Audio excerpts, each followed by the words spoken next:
Hey guys, स्वागत है आप सभी का आपके अपने यूट्यूब चैनल पे। दिस इज यशोदा वर्मा और आज हम करेंगे क्लास 6 का साइंस चैप्टर फर्स्ट।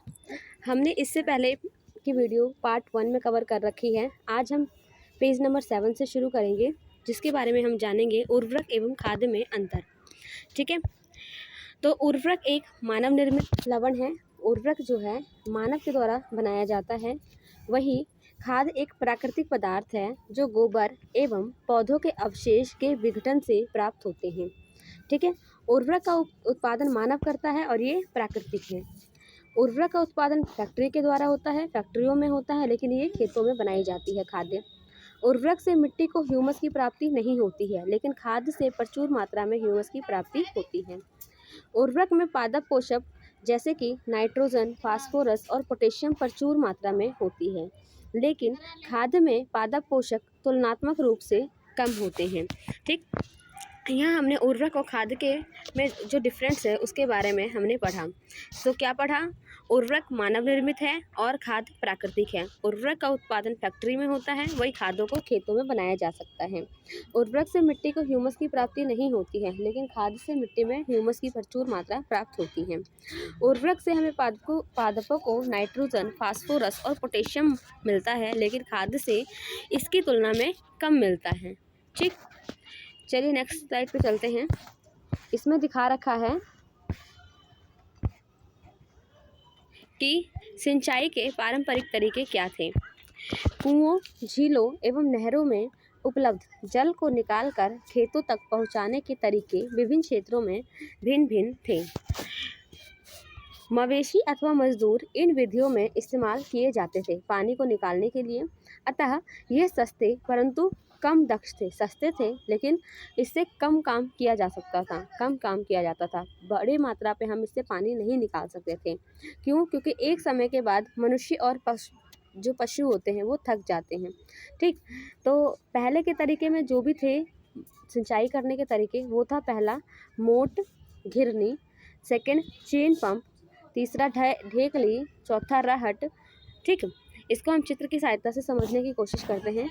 ये आप देख सकते हो मोट में क्या है, ये जो मानव है इससे कुएं से पानी निकाल रहा है और यहाँ से ये वृक्षों तक पहुँचाया जा रहा है। ठीक, चित्र 2 में देखते हैं चेन पंप। ये देख सकते हैं आप, ये चेन। ठीक है, ये इससे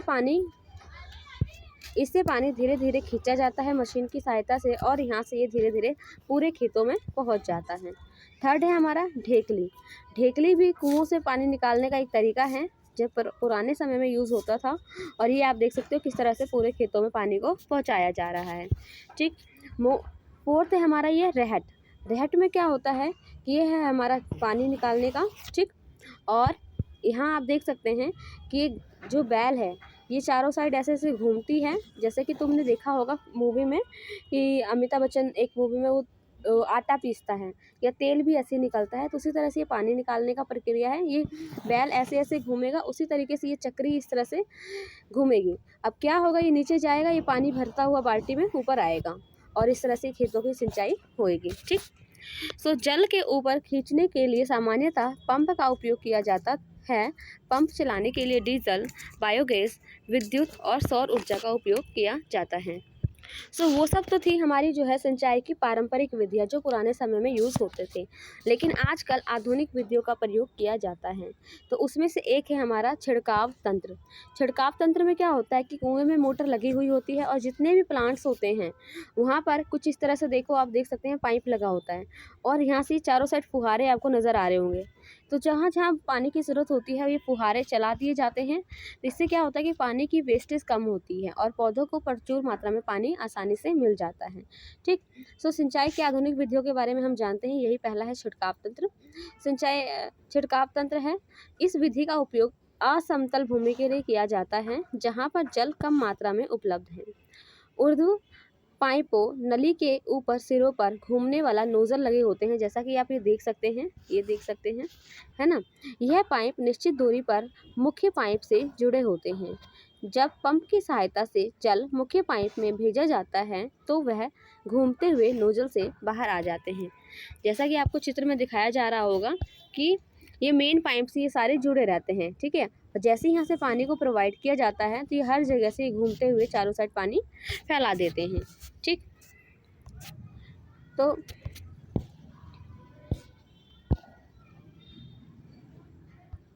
छिड़काव पौधों पर इस प्रकार होता है जैसे कि वर्षा हो रही हो।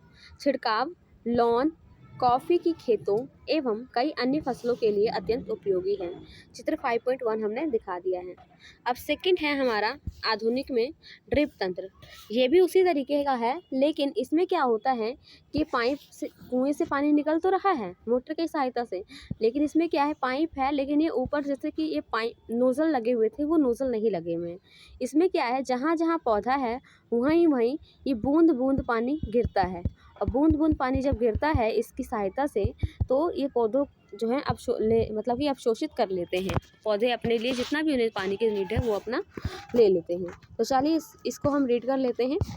ड्रिप तंत्र। इस विधि में जल बूंद बूंद करके सीधे पौधों की जड़ों में गिरता है, अतः इसे ड्रिप तंत्र कहते हैं। फलदार पौधों, बगीचों एवं वृक्षों को पानी देने का ये सर्वोत्तम तरीका है। इससे पौधों को बूंद बूंद करके जल की प्राप्ति होती है, जैसा कि चित्रकूट 5.2 में बी में दिखाया गया है, ठीक। इस विधि में जल बिल्कुल ही व्यर्थ नहीं होता, अतः ये जल की कमी वाले क्षेत्रों के लिए एक वरदान साबित हो रहा है, ठीक। अब क्योंकि हमने क्या कर लिया, मिट्टी की हमने खुदाई कर ली, मिट्टी तैयार कर लिया, हमने उसमें बीज डाल दिए, फिर हमने सिंचाई भी कर लिया। अब हमें क्या है, खरपतवार से उसकी सुरक्षा करना है, क्योंकि खेतों में हम जब प्लांटेशन करते हैं, पौधे लगाते हैं, तो बहुत सारे ऐसे पौधे भी उग जाते हैं जिनकी हमें ज़रूरत नहीं होती है, ठीक। जब ये पौधे हमारे पौधों के साथ उग जाते हैं तो ये क्या करते हैं, मिट्टी के जो भी पोषक तत्व होते हैं ये अवशोषित कर लेते हैं। इससे क्या होता है कि मिट्टी की जो है जो क्षमता होती है, पोषक होते हैं वो कम हो जाते हैं। तो इसके लिए हमें क्या करना है कि हम क्या करते हैं, खरपतवार को, जो वेस्टेज पौधे होते हैं, हम उसे निकाल देते हैं। इससे जो हमारे मिट्टी के जो भी पोषक तत्व है वो हमारे फसल ले सकें, ठीक। सो खरपतवार से सुरक्षा। बूझो और पहले निकट के गेहूं के खेत में गए और उन्होंने देखा खेत में फसल के साथ कुछ अन्य पौधे भी उगे हैं। अब बूझो का सवाल है कि क्या ये अन्य पौधे विशेष उद्देश्य के लिए उगाए गए हैं, है ना। तो इसका जवाब क्या है, खेत में कई अन्य अवांछित पौधे प्राकृतिक रूप से फसल के साथ उग जाते हैं। इन अवांछित पौधों को खरपतवार कहते हैं, ठीक। खरपतवार हटाने को हम निराई कहते हैं। निराई आवश्यक है क्योंकि खरपतवार जल, पोषक, जगह और प्रकाश की स्पर्धा कर फसल की वृद्धि पर प्रभाव डालते हैं। कुछ खरपतवार कटाई में भी बाधा डालते हैं, मनुष्य तथा एवं पशुओं के लिए विषैले हो सकते हैं।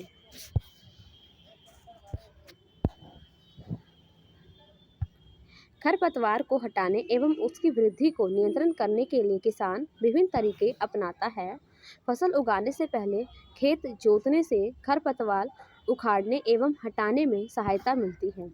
इससे खरपतवार पौधे सूख कर मर जाते हैं और मिट्टी में मिल जाते हैं।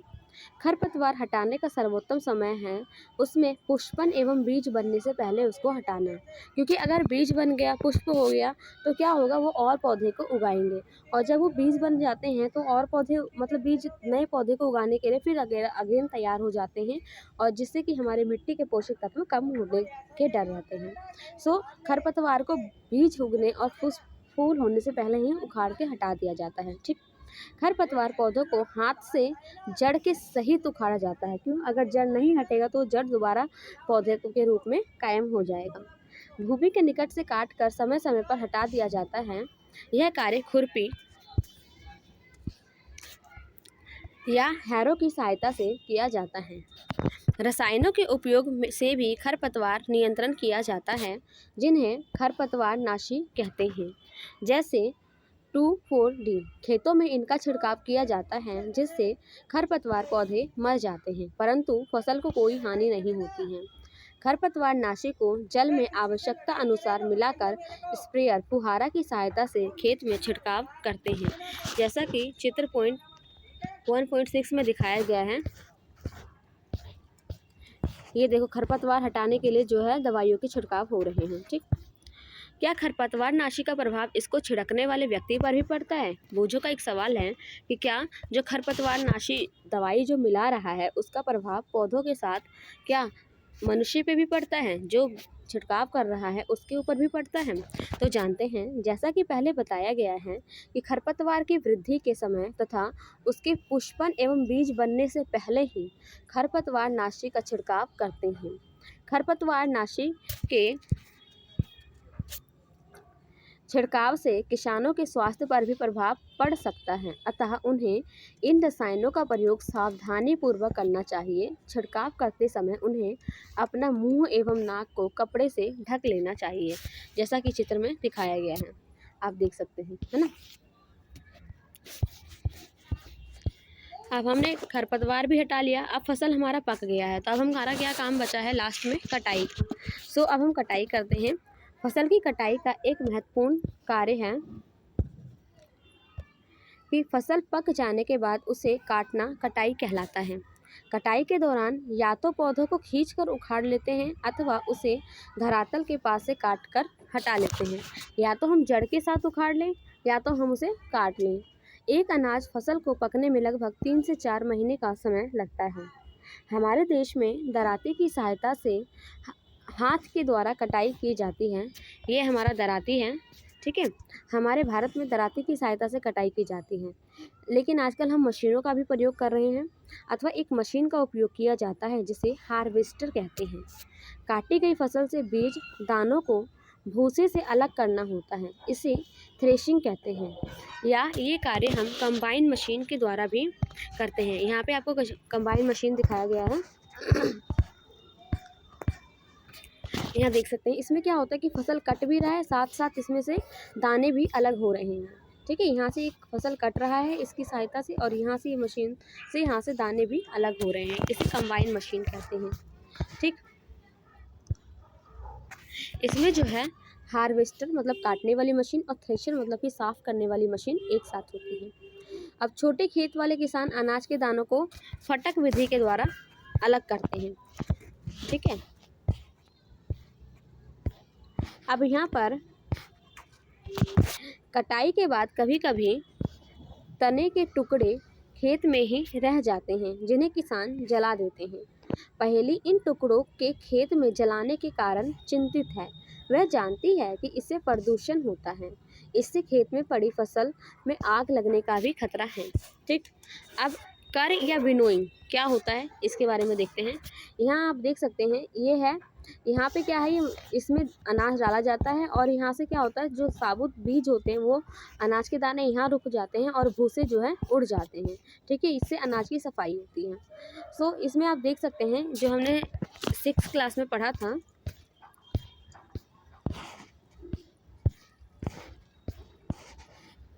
अब हम कटाई पर्व के बारे में थोड़ा सा रीड करते हैं। 3-4 महीनों के कठोर परिश्रम के बाद कटाई का समय आता है।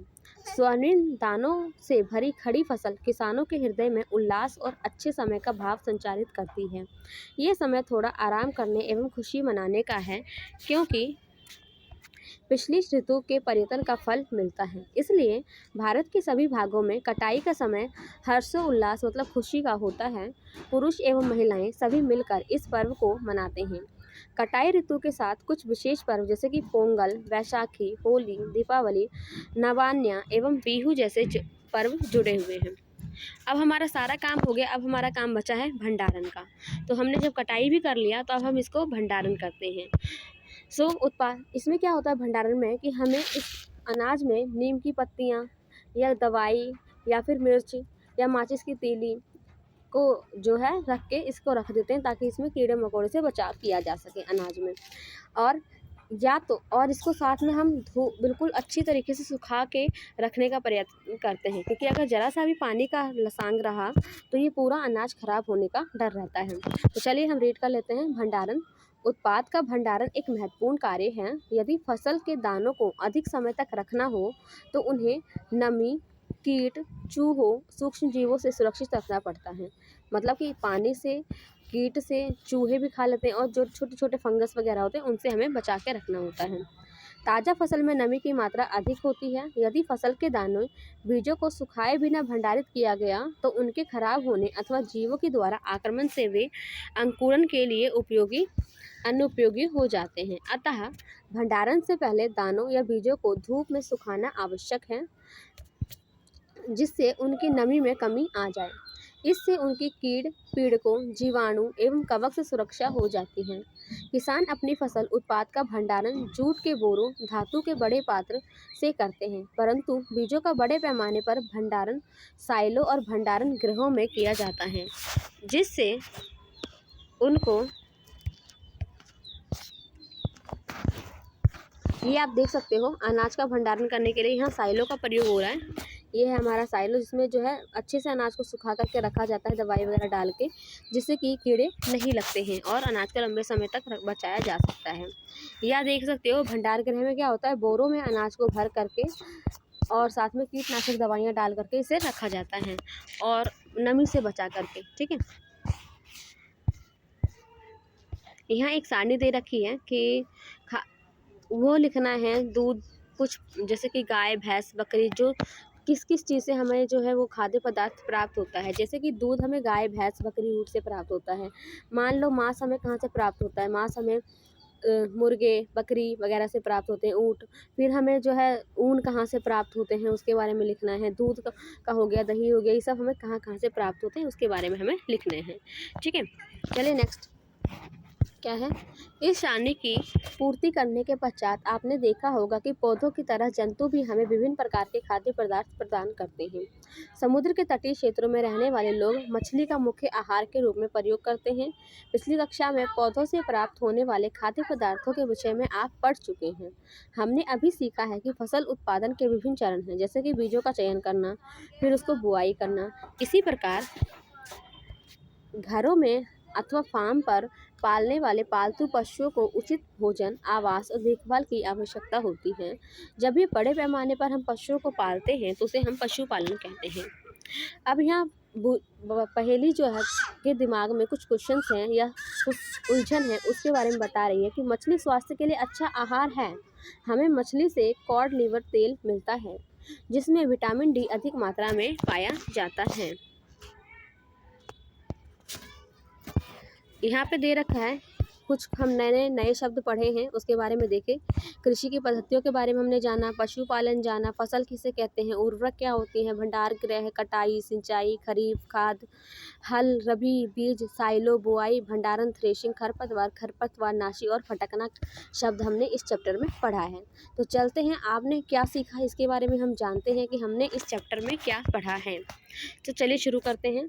अपनी बढ़ती हुई जनसंख्या को भोजन प्रदान करने के लिए हमें विशिष्ट कृषि पद्धति को अपनाना होता है।